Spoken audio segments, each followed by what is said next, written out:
할렐루야.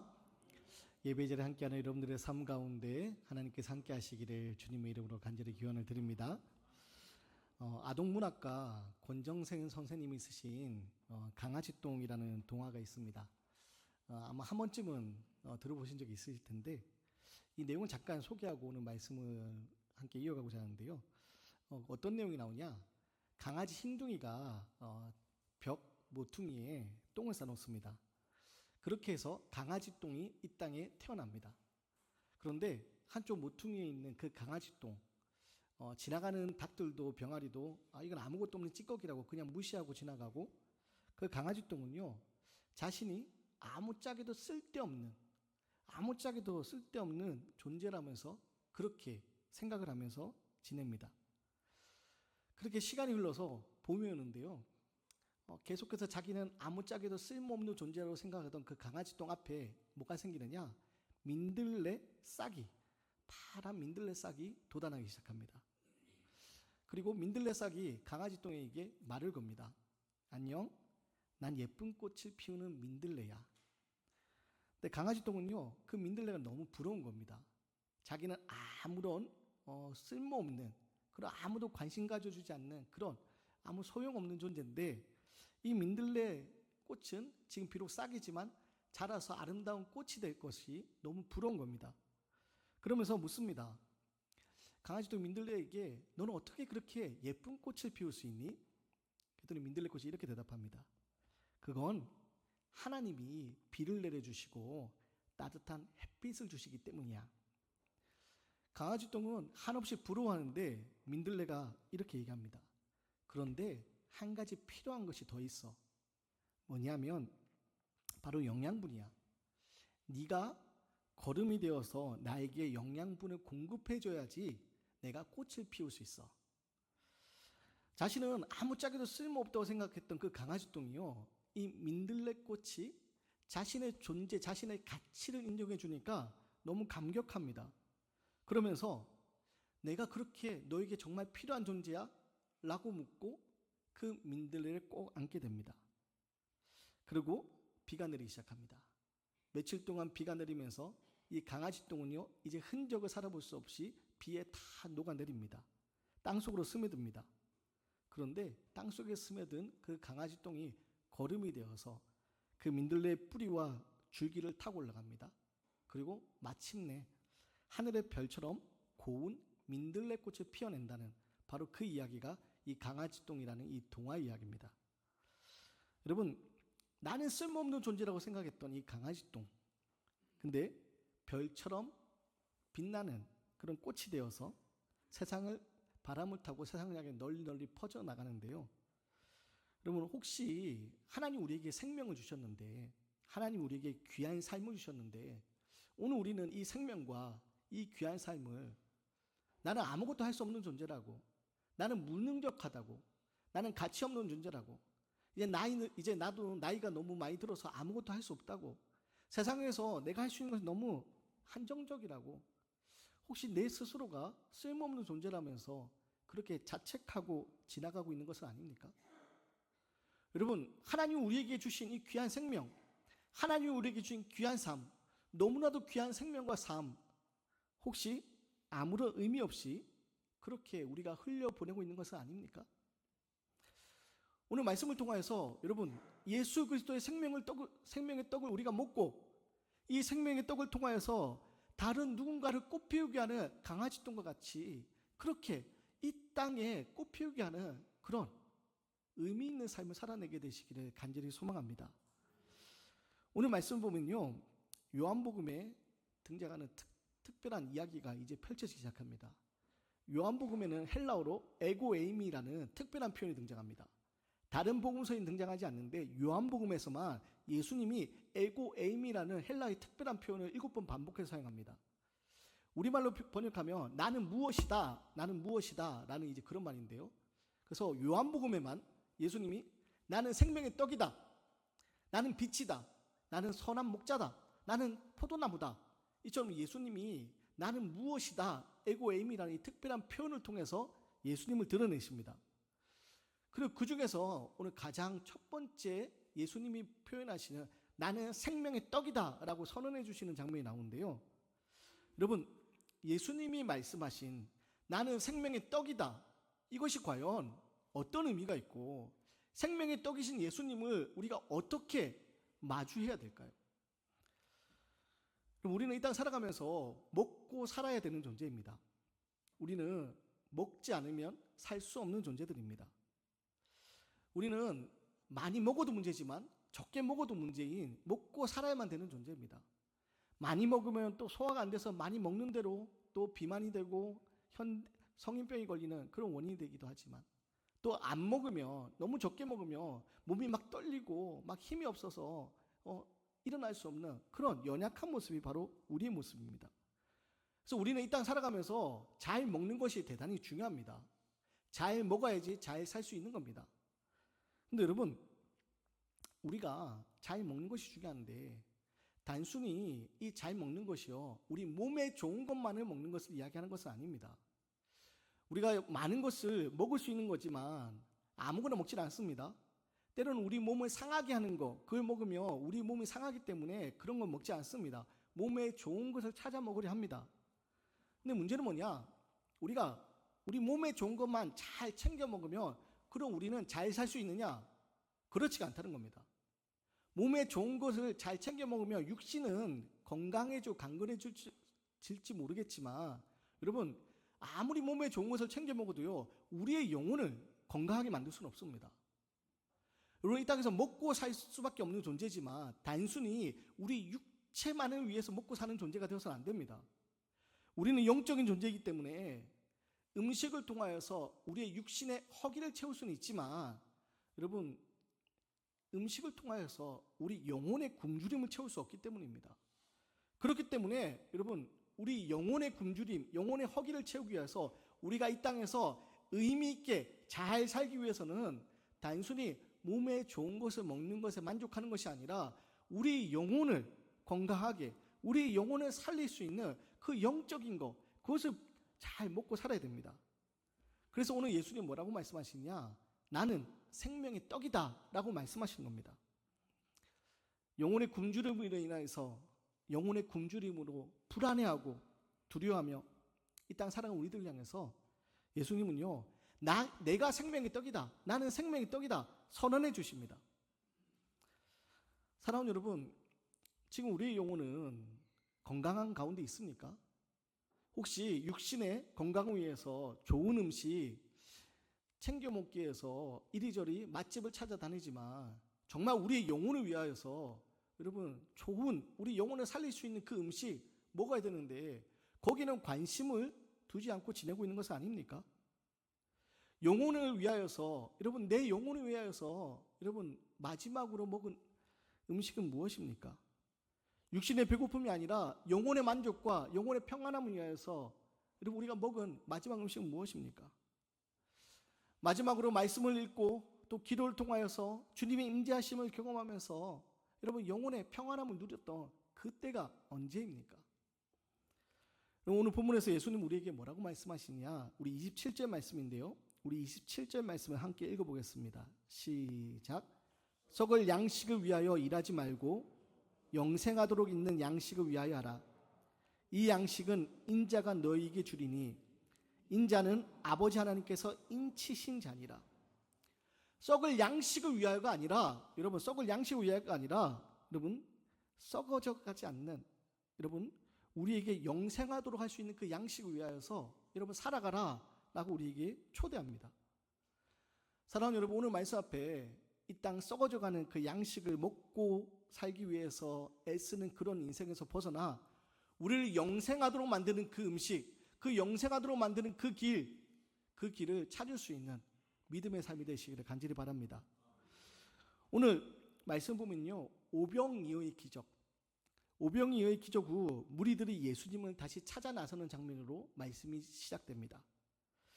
기적을 통해서 보리떡 5개와 물고기 2마리로 5,000명이 넘는 사람들이 먹었습니다.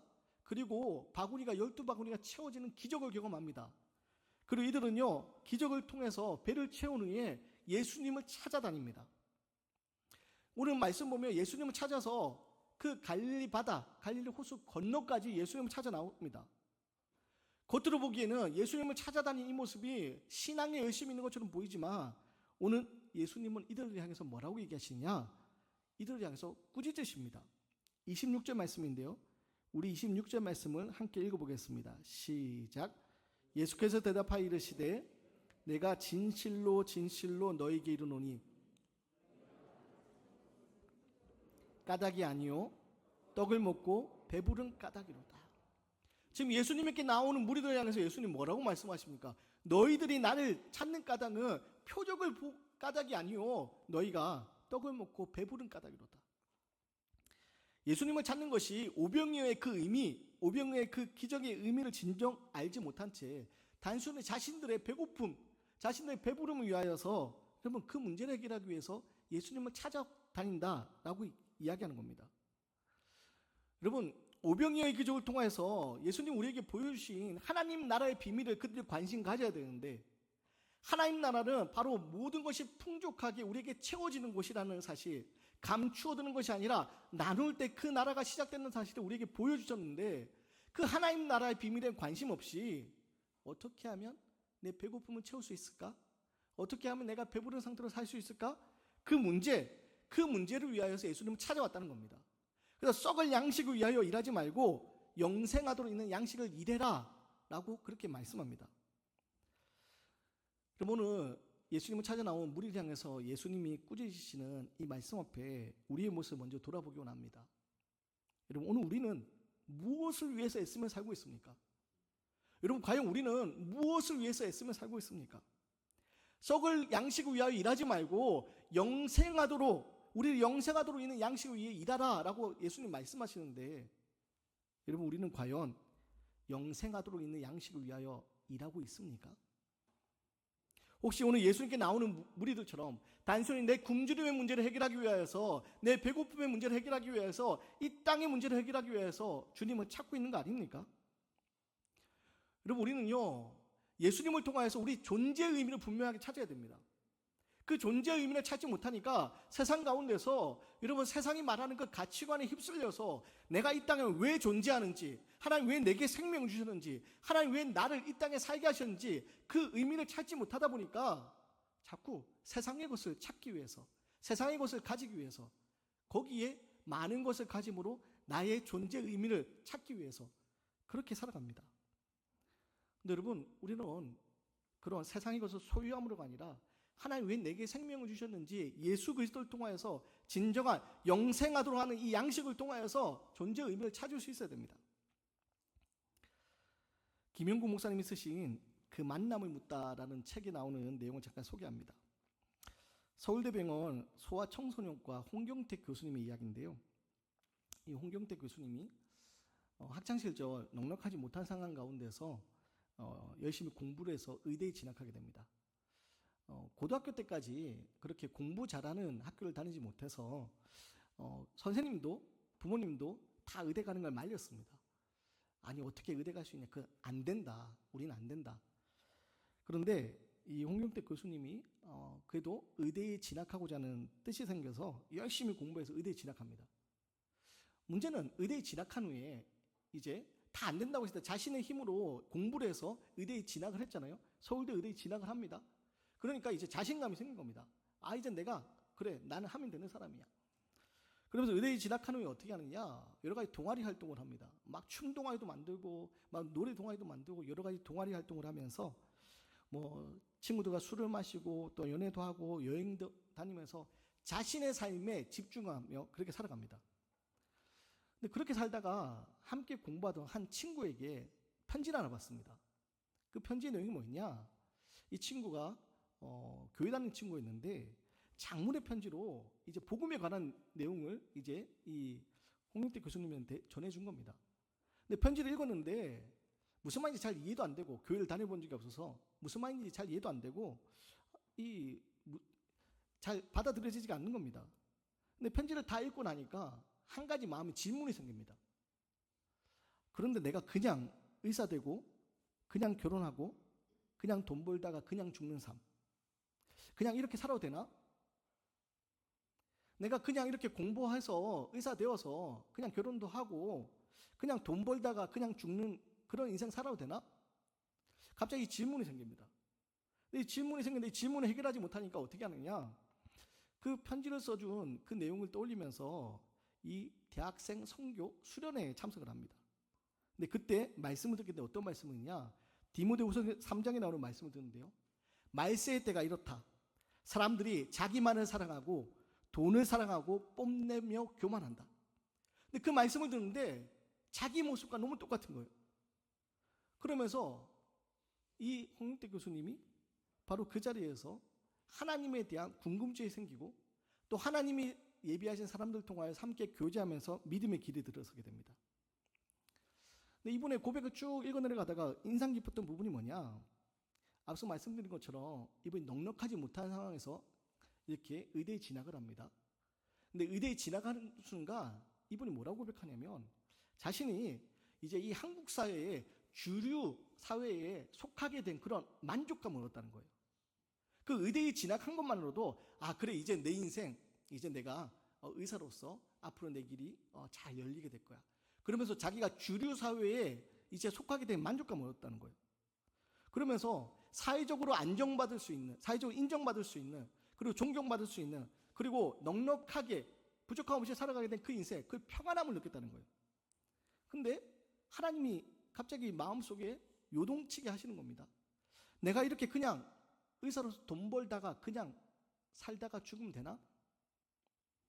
그리고 그 질문 통해서 이분이요 믿음의 길에 들어서게 돼서 지금도 그 소아암 환자들을 위해서 이분이 진료하면서요 기도하는 마음으로 매일 이렇게 나간다고 합니다. 하나님, 나의 손길이 아니라 하나님의 손길을 통하여서 병원에 있는 아이들과 가족들에게 하나님의 따뜻한 사랑이 전해지게, 하나님의 따뜻한 치유가 전해지게 하여 주시옵소서. 매일매일 그렇게 기도를 시작한다는 겁니다.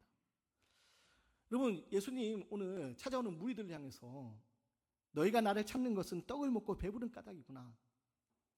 떡을 먹고 배부른 까닭이구나. 여러분, 예수님을 찾는 것이 그들의 배부름 때문에, 그들의 평안함 때문에 예수님을 도구로 삼는 이 모습에 대해서 예수님은요 책망하고 계십니다. 그리고요 오늘 우리도 마찬가지입니다. 오늘 우리가 지금 하나님 앞에 예배하고 있지만 우리의 신앙이 단순히 나의 만족과 유익을 위해서 하나님 앞에 나아가는 길이라면요, 여러분 오늘 우리가 똑같은 말을 들을 수밖에 없습니다. 우리가 주님 앞에 어떤 모습으로 나아가야 됩니까? 이 땅의 것들을 움켜쥐기 위한 것이 아니라 여러분 하늘의 것을 소망하면서 이 땅에 하나님은 왜 내게 생명을 주셨는지, 내 이 생명 가지고 어떤 삶을 살아야 될지 말씀을 통해서 꿈을 꾸고 그 꿈을 이뤄가는 삶, 그게 바로 우리의 모습이 되어야 됩니다. 그리고 여러분 그 삶을 위해서 예수님이 이 땅에 생명으로 오셨다는 겁니다. 자, 우리 35절 말씀인데요, 35절 말씀을 함께 읽겠습니다. 시작.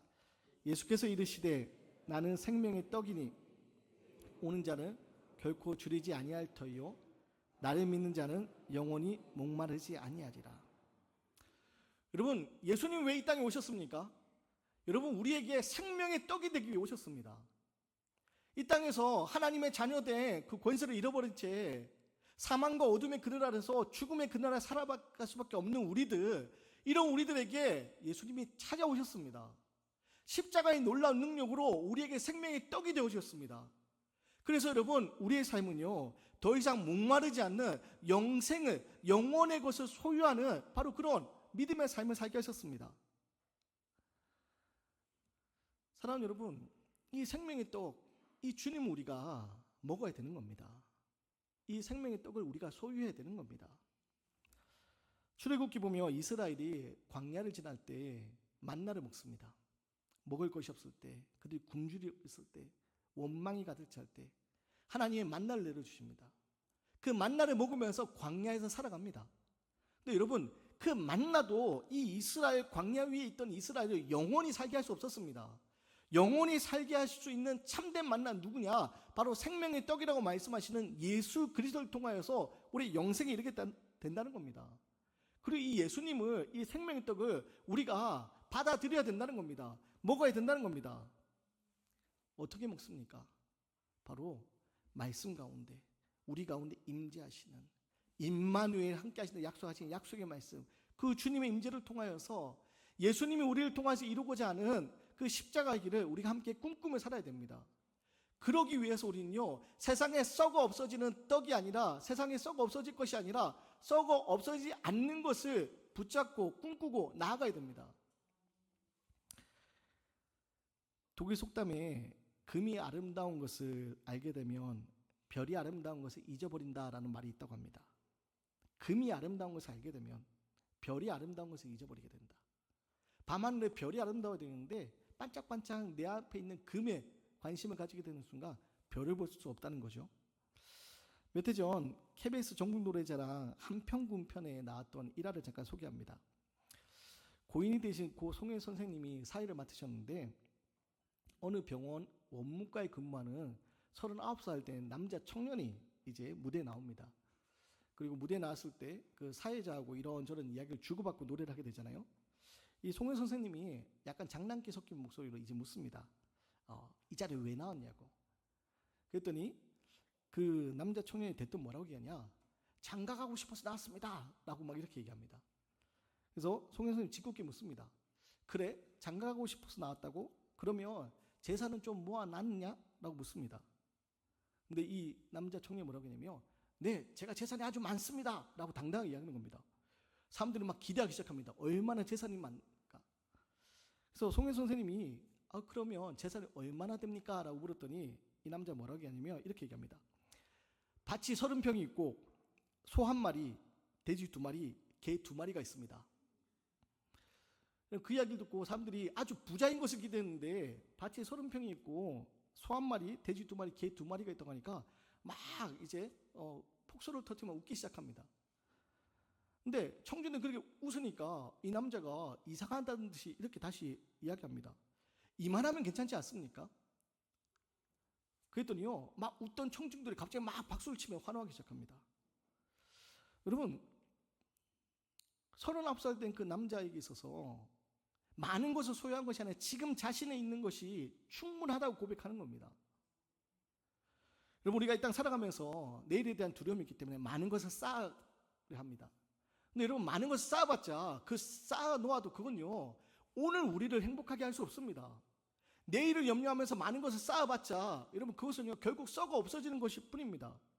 진정한 행복은요 많은 것을 가짐으로 우리에게 주어지는 것이 아니라 오늘 예수 그리스도를 통하여서 내가 영원한 생명의 자리에 거할 때 진정한 행복을 누릴 수 있는 겁니다. 오늘 그 행복을 누리지 못하면요 내일도 우리에게 그 행복이 주어지지 않습니다.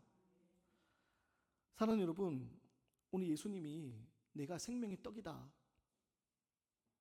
배고픔 혹은 배부른 것을 위하여서 예수께 나오는 무리들을 향해서 너희들 썩어 없어질 것이 아니라 썩어 없어지지 않은 영원한 것을 위하여 살아야 된다, 내가 생명의 떡이다 말씀하시는 여러분, 이 말씀 우리는 기억해야 됩니다. 그리고 이 생명의 떡을 통하여서 우리는요 영생에 이룰 수 있어야 됩니다. 여러분, 예수님 우리에게 생명의 떡을 주신 이유는요 우리에게 영생을 주시기 위함입니다. 우리 37절 말씀 함께 읽겠습니다. 37절 말씀 함께 읽습니다. 시작. 다 내게로 올 것이요 내게 오는 자는 내가 결코 내쫓지 아니하리라. 내게 오는 자는 내가 결코 내쫓지 아니하리라.